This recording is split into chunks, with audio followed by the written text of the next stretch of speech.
one point I wanted to mention in regards to that particular scene, I was going to mention it towards the end, but when reality is transformed into art, do you think that there's something in the human mind that allows us as humans to kind of impart patterns into it? Because in that particular scene, I had not even thought of the extraneous information in Norwegian, but I knew that the Norwegian who was under the alias Thomas was the Norwegian, and Elias Walker did not.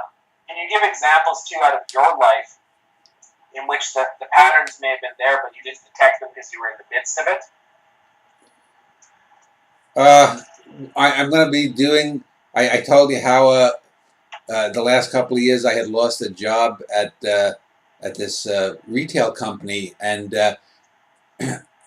I won't go into all of them. I'll eventually write a play about it, and I'm probably even looking to get back to work at that company simply for monetary reasons. But I didn't find out certain things about the people who lied about me until months later when Jessica found out. She heard from a woman who heard from another woman certain things about the person who lied about me, how they had been in trouble for certain misdeeds they had done, and probably had been coerced by the management to lie about me to get themselves out of trouble. So I didn't find out until 4 or 5 months later. So that's a good example in real life when you wonder, why would someone do something like that? Why? Another example is, for 20 years, there was this woman who I found out is now a New Age con artist who's trying to go the Deepak Chopra route, and she's lying about her past with me. She's lying about her own personal, sexual, and health past. She's lying about other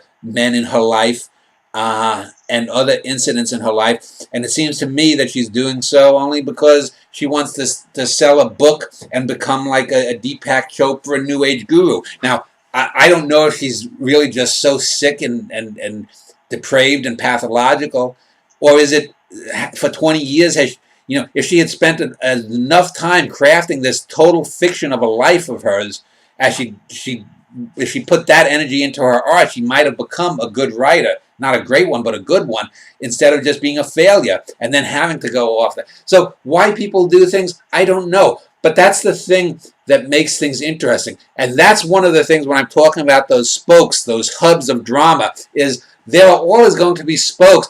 You have no idea why it's turning around something. That spoke in the middle is a black hole. There, I mentioned how in Arthur Miller's All My Sons, we find out the father is an arms merchant, or was an arms merchant in World War I. Well, maybe that play would have even been better if we didn't know that information, that there was just a black hole. Now, I think it's an excellent play. You can argue it had greatness, All My Sons by Arthur Miller, but there are certain things you have to leave. You have to elide over certain facts. You have to leave certain mysteries, because not only does it enhance the diegetic universe that the characters are in, but for you as the reader or the recipient of the art, you are drawn in. A great example of that is if you look at the films of Tarkovsky. He often elides over many things in his works, and that draws you in. Ingmar Bergman does that also in certain ways. And that's one of the things I've often done in a lot of these books, and I'm going to do in the drama, is pull in some filmic techniques too, because film took a lot from stage and from novels. Now it's time for film to replenish the loan from which it took.